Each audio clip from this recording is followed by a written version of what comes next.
Hail and Masha's Kingdom, welcome to Baldurs Gate 3. It's me, Spot the King, and you are probably still looking. What haven't you seen in Baldurs Gate 3? And Patch 8 is underway.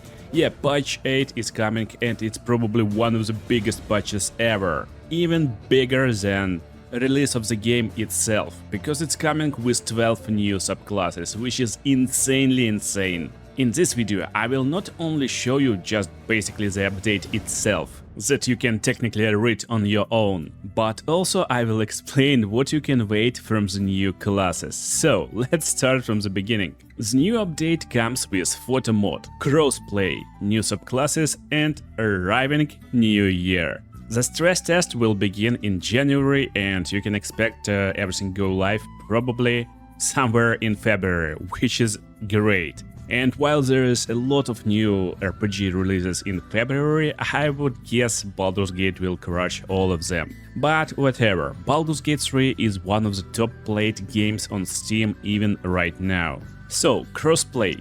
If you're playing on PS5, on PC, on Mac, on Xbox, it doesn't matter, you will be able to play Baldur's Gate 3 together with your friends, which is, like, again, insanely insane in my opinion that they achieved this crossplay, even while Baldur's Gate 3 was released long ago, like 1.5 years ago basically. The biggest thing for me as content creator who making mostly like builds on my channel right now, I'm really excited for subclasses. Patch 8 will introduce new way to play your favorite classes, adding one new subclass for each of the existing for Bard, Barbarian, Cleric, Druid, Paladin, Fighter, Monk, Ranger, Rogue, Sorcerer, Warlock and Wizard of course. Basically for every class in the game, whoever you are playing, whoever you are like in your party, you will have one new subclass. Which means you probably will want to play Baldur's Gate 3 at least like 3 more times to make parties and explore new classes. You can expect new abilities, animations, VFX, summons, cantrips and unique voice dialogue lines, which is again completely like crazy. So they added even more dialogue lines based on your subclasses and that's like really crazy. But that's great news. Another great news is photo mod. Yeah, I was waiting for this long ago because it's nice to have nice screenshots for my thumbnails. It wasn't possible, but right now it will be possible. So photo mod is coming to Baldur's Gate 3 and not only just basic photo modes that you will have in other games, you know, like cameras that goes like left and right and you can take screenshots. This photo mode will be insane and you will have insanely good customized in-game photography with various levels of freedom depending on what you want to have in your adventure. So, coolest part, you will be able to align your party if they just in your party. It will be really easy to align them where you need. You don't need to like fight with them. As far as I understood, you can play them however you like completely freely. But not only that, you can choose poses for every team member. There's a lot of poses as you can see and they are hilarious. It's just like very fun stuff.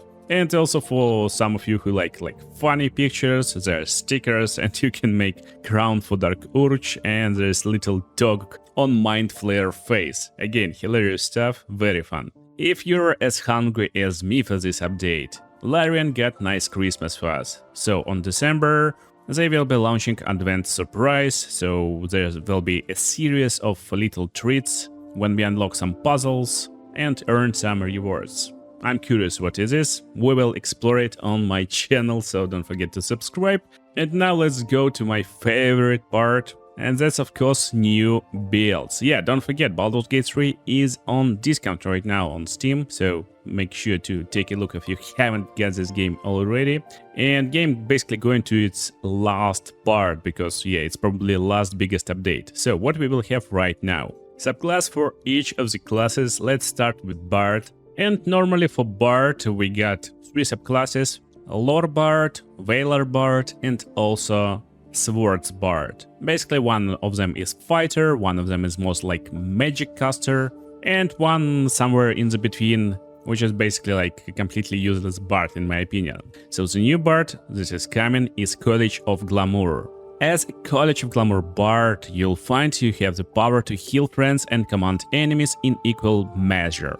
cast Mantle of Inspiration to bestow your allies with 5 temporary hit points, and should an enemy attack while it cast, they'll find themselves charmed. Play your hand correctly and you'll be able to use it to your advantage with Mantle of Majesty. This gives us some tips on what we can expect, but as always I got a little bit more information on classes for you, and let's just explore what we can expect. So, Mantle of Inspiration. What is this spell actually? As when you join the College of Glamour, you gain the ability to weave a song of fey magic that gives you ally, vigor and speed. As bonus action, you expend one of your bardic inspiration to grant wondrous appearance. When you do so, you choose a number of creatures that you can see and who can see you, up to a number equal to your charisma modifier. So, with 20 charisma we can pick 5 creatures, and each of them will be granted with 5 temporary hit points.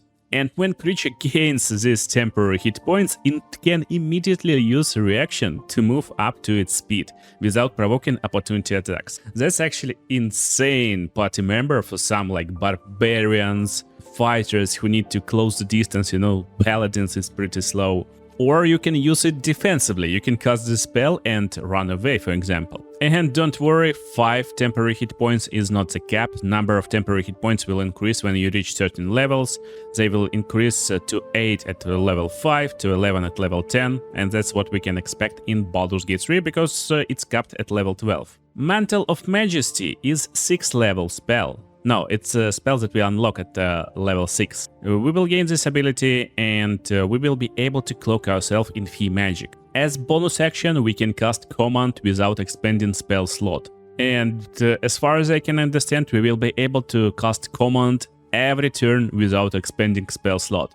That's pretty crazy. So from level 6 this bard will be insane because we will be able to basically ask enemies to drop their weapons and do other stuff without consuming spell slots. That's insane. And coolest part, if we charm anyone, they will automatically fail command that is casted upon them, which is insane. So, pretty crazy control bard. We got finally some bards that can control battlefield, and that's pretty crazy. Another stuff that we can possibly expect from this bard, starting at a 3rd level where we finally get our subclass. Enthralling Performance will give us ability to charm enemies, so that's like the setup for Mantle of Majesty probably. And Unbreakable Majesty is level 14th spell, so we can't expect this in Baldur's Gate 3, but this looks nice. Almost as nice as our next Barbarian. So this Barbarian will be Path of the Giants. Path of the Giants will give us ability to become Giant with the new type of Rage, Giant's Rage. We will have additional damage to our throw attacks, and we will have extra carry capacity. Carry capacity is not a problem with mods, and let's see what a Giant Barbarian will be capable of. So first of all, in normal D&D, you will be able to speak giant language. That's not a big stuff, but we also will learn a cantrip. Yeah, it's kinda magic barbarian. We will be able to choose Thaumaturgy or Druidcraft. There is no Druidcraft right now in Baldur's Gate 3, but Druidcraft is basically a cantrip that gives us ability to do some different stuff. It looks like something like a light cantrip that creates fire, but this one creates wind. So probably we will have cantrips that can push enemies away. We can blow from our big lungs and push them away. Probably something like this. As for Giant Rage, we will have Crushing Throw. When we make successful range attack with a thrown weapon, we can add our rage damage bonus to the attack or damage roll. So while this sounds cool, actually it's not insanely great, because bonus rage damage is somewhere around 2, like extra damage. That's not a big deal. Still, Berserker Barbarian looks a lot better in my opinion, because you will be able to basically make 2 throwing attacks with a bonus action, which is like a lot better than just adding a little bit more damage. But whatever. Another rage feature is Giant Stature. Your reach increased by 5 feet, and if you're smaller than large, you become large. Basically, if you're Halfling Barbarian, you will become big Halfling Barbarian. That will be like really fun. But also, this part, reach increased by 5 feet, is great. Again, that's like very good, because if you got some long reach weapons, this will make a lot of difference if it will be in the game, and I guess it will. Because now with Pole Arm Master we can protect every corridor in this game, which is pretty cool. On 6th level we will get Elemental Cleaver. So we will learn how to infuse weapons with some primordial energy. When we enter our age, we can choose one weapon that we are holding to infuse it with different damage types: acid, cold, fire, thunder, lightning, basically with any damage type. And while we are holding infused weapon, the weapon damage will be changed to chosen type and will deal extra 1d6 damage. It will also gain thrown property. And if you throw this weapon, it will reappear in your hand. And that's insane. Yeah, that can create some different really fun builds, and ability to make any weapon thrown weapon that will be reappeared in our hand is like completely broken, while we can choose the damage type. Yeah, we can build around, for example, like cold damage with this barbarian and throw some crazy spears. Like we can get this legendary stuff of ice that we can build in Underdark. Try to remind me the name, I forgot. Morning Frost, probably, yeah. And that's just insane. And if we choose like something that is not working on the boss we are fighting right now, we can use bonus action to change damage type of our weapon. That's crazy. That's crazy. We just choosing the right damage type for each enemy and destroying them. On level 10 we will be able to move smaller or medium creatures within our reach with bonus action. That's pretty fun. So we can like move someone into the like chasm and they will be destroyed instantly. That's fun class. And it's Cleric time. So the new Cleric type will be Dash Domain Cleric. As a Cleric of Dash, you'll find a few dark new tricks up your sleeve, from spells that specialize in necrotic damage to 3 new necromancy cantrips. And this includes Toll the Dead. That's the new cantrip, and cantrip will cause 1d8 damage, and number will scale if your target has already been damaged, for extra like a little bit of damage, I guess. And also they added homebrew ability to explode nearby corpses. That's great, so you can defeat some enemies and blow up corpses. That's insanely fun stuff to do. And let's see what actual like D&D wiki will tell us about this Dash Domain Cleric. When we choose this domain, we will get proficiency with martial weapons. That's great, so we can use any weapon in the game, and we expect it to fight in the melee combat, I guess. So we get bunch of Dash Domain spells that we will be able to pick on like different levels. From level 1 we will have False Life and Ray of Sickness. We got the spells in Baldurs Gate 3. On level 3 we will unlock Ray of Enfeeblement and Blindness. That's probably like also in Baldur's Gate already. We got spells so like Blindness, so there's definitely Blindness. On level 5 we will get Animate Death and Vampiric Touch. Great, finally we got Necromancer Cleric. That's insane. I wonder if we will be able to make like powerful undeads, not just like basic zombies. And on level 7 we will get Blight and Dash Ward, and on level 9 we will get Cloud Kill and Antifil Shell. So there is no Antifil Shell in the Baldur's Gate 3, and I wonder if we will get this spell. This spell is one action spell, it's concentration spell, and it will create barrier.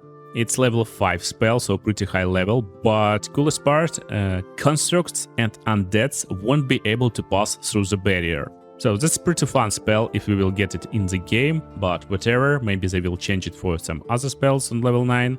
I wonder what we will have and what we can expect from this cleric. Basically we get a Reaper. As first level you learn Necromancy Cantrip of your choice from any spell list. Okay, we can pick like Necromancy Cantrip. When you cast Necromancy Cantrip, that's normally target only one creature. Spell can instead target 2 creatures within range. That's cool. I wonder if we will have this ability, and we definitely should have this ability. It sounds like amazing in my opinion, and not very broken probably. Channel Divinity will be Touch of Dash, and we can use this to destroy another creature life by force of our touch. When we hit a creature with melee attack, we can use Channel Divinity to deal extra necrotic damage to target. This damage equals 5 plus twice of your cleric level. So at the last level we will have 5 plus 24, which is 29 extra damage with the Channel Divinity. And 29 sounds like Amazing number actually. From level 6 we will be able to ignore necrotic resistance of enemies with our necrotic spells and channel divinity, also nice. And divine strike will be of course extra damage of necrotic damage. So that's pretty like nice class. But I guess a lot of my viewers is actually excited for druid. So next druid will be Druid of the Stars. These druids look to the stars for the answers, accessing powers beyond those offered through the classic wild shapes, taking on one of the 3 starry forms to their power. Constellations of Archer, Chalice or Dragon. Each one favors a different playstyle and strategy. The Archer dealing radiant damage with astral arrows, the life-giving Chalice restoring hit points to you and other nearby, and the Wise Dragon allowing you to deal damage with added bonus to constitution rolls. The starry forms offer not just a celestial aesthetics, but practical, powerful options to enhance your role as a healer, fighter or strategist. Sounds insane, looks insane. Let's see what we can expect. Actually, there is a mod right now with Star Druid, I guess, but I wonder what Larian will cook, because they making like really insane quality classes and subclasses. So from level 2 we will be able to pick our subclass, and what we will be able to do. We will know Guidance Cantrip, that's nice for like party support role. You have Guiding Bolt spell prepared, again we kinda cleric-like person, and you can cast Guiding Bolt without expending a spell slot. You can do it a number of times equal to your proficiency bonus, and you regain all expended uses when you finish a long rest. So once per long rest we will be able to cast 2 Guiding Bolts without spell slots, and on maximum level 4 times. That's pretty fun stuff. Guiding Bolt is a really powerful spell, and being able to cast it without spell slots is really nice. I wonder if we will be able to upcast it, because at maximum level casting 4 Guiding Bolts of level 6 spell slot is insane. I hope this will be in the game. But what definitely will be in the game is starry form, of course. So we will be able to choose a starry form instead of basic wild shapes. What is Archer? What is Constellation Archer? When you activate this form, a bonus action on your turns, you can make range spell attack. And this spell attack will fire arrow that targets one creature, and on hit attack deals radiant damage equal to 1d8 plus your wisdom modifier. So we will get bonus action that deals 1d8 plus, for example, let's call it 5. Yeah, 1d8 plus 5. That's nice bonus action. It's probably not like the biggest deal, but again, it's nice bonus action for Druid, I guess. I wonder what other abilities Archer will have when we level up. Chalice is basically restoration. Again, you will become Chalice and you can restore 1d8 plus your wisdom modifier hit points for allies. And Dragon is strategist. What he can do? Dragon basically will give you high chances to succeed on concentration checks. So when we're doing saving throws to maintain concentration, we can't roll lower than 10. So that's the idea. Basically, you keep your concentration most of the time. Since you can't roll lower than 10, you just need a little bit of bonuses and right gear, and you will be able to keep your concentration forever. Probably a little bit of different forms from level 6 and above. And on level 10, our constellations will improve. Archer will do 2d8 extra damage, Chalice will do 2d8 extra healing, and Dragon will have a flying speed of 20 and can hover. I wonder if Dragon can fly from the beginning. It will be like pretty great buff actually. So you can keep your concentration and also fly. It will be great. But probably no on level 10, like Sorcerer for example. And it's time for one of your favorite classes, I guess, Paladin Oath of the Crown. You've been sworn to uphold a principle of law, stay true to your oath, and you will be rewarded with the power to aid your allies and disrupt your foes. Guide your companions in battle with righteous clarity,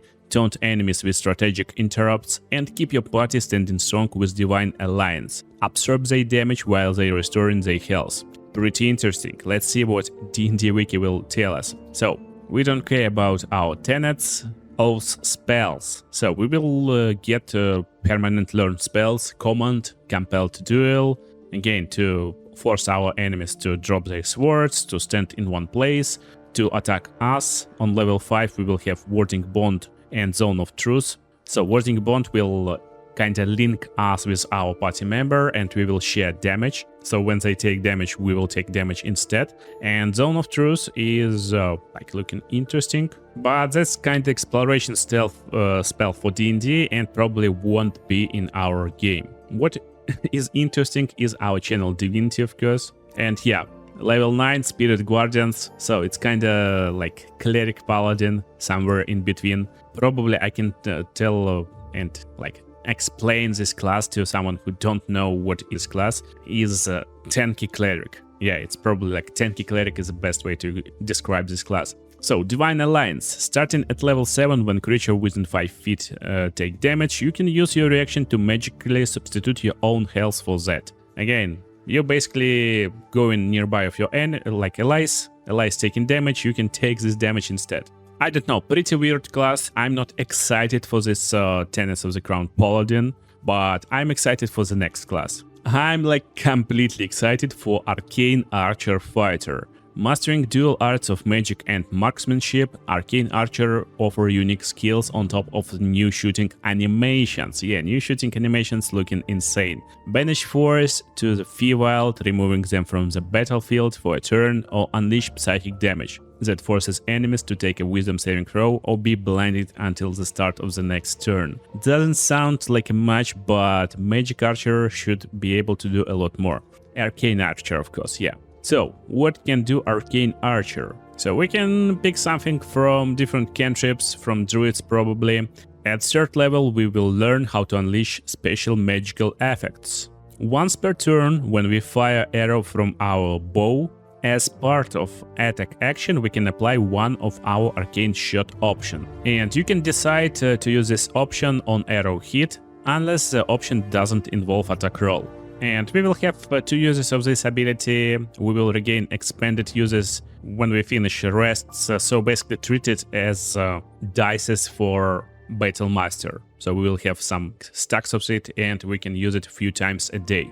So let's see these arcane options now. And here there's a lot. We get Banishing Arrow. I guess it's a self-explanatory, and Larian actually teased us this option. We can banish enemy from existence on the battlefield. Beguiling Arrow will cause to temporarily beguile our enemy, our target, and creature will also take extra 2d6 psychic damage. Yeah, we definitely will have this. But also there's a bunch of other options for Arcane Archer, which is insane. Bursting Arrow, extra force damage, 2d6 force damage. That's crazy. But coolest part, not only one target will take extra 2d6 damage, the creatures around this target will take 2d6 force damage. That's big stuff for level 3 Archer.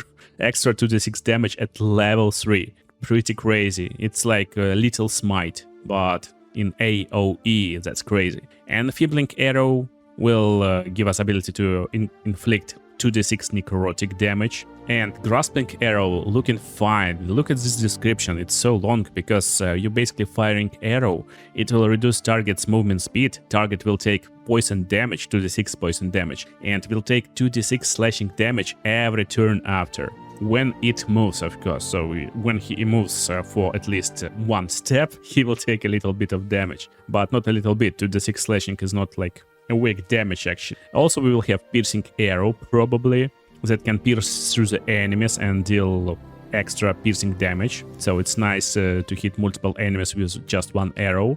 And Seeking Arrow, of course, so arrow will seek its target. It's like magic missile. If target standing behind the wall, you can shoot behind the wall, which is pretty crazy. And Shadow Arrow will deal psychic damage and also occlude our foe's vision. That's pretty crazy. Arcane Archer looks pretty amazing and I'm really waiting for it to release. The next on our list is Monk, Drunken Master. Yeah, everyone was waiting for Drunken Master Monk. Putting the brew in homebrew. As Drunken Master, you will have ability to consume alcohol straight from your inventory, as well as drink from bottles you see around the Sword Coast, in order to recover ki. Yeah, if you're having problem with your ki energy as Monk, now it's not a problem. There's a lot of wine on the Sword Coast, I guess. You can share the bottle with your enemies using intoxicating strikes, You can generate buff towards your armor class and you will increase chance to hit drunk targets. That's crazy. And you can actually sober drunk targets, dealing physical and psychic damage. What a class, actually, what a class. The funniest part I see on D&D Wiki is redirect attack. When creature misses you with a melee attack roll, you can spend key point as a reaction and cause that attack to hit creature of your choice. So when you're fighting 1 versus 2 and someone missing you, it's very fun to make him attack another target instead of you. That's really funny stuff. I'm really excited for this monk, but Ranger Swarmkeeper keeps me excited too. Swarmkeeper subclass provides Rangers with 3 kinds of deadly swarms to assist them in the combat. Cloud of Jellyfish deals extra lightning damage, yeah, Cloud of Jellyfish, potentially shocking your enemies. Flurry of Moths deals psychic damage, giving you potential to blind your enemies. And Legion of Bees deals piercing damage and forces enemy to make a strength saving throw or be knocked back.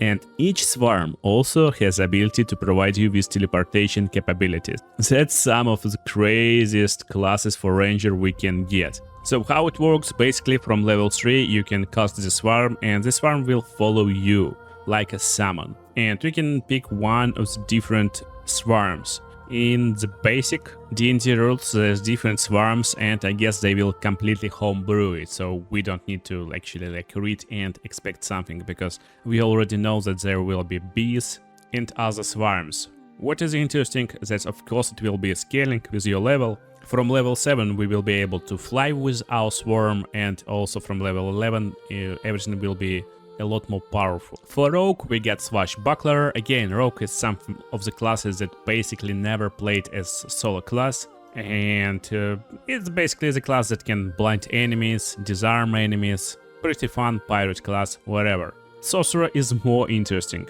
So sorcerers that coming into the game will be Shadow Magic Sorcerer. As Shadow Magic Sorcerer you deal in a form of magic that makes you deadliest in darkness. This subclass gives its sorcerer superior dark vision, as well as the ability to shadow walk between places.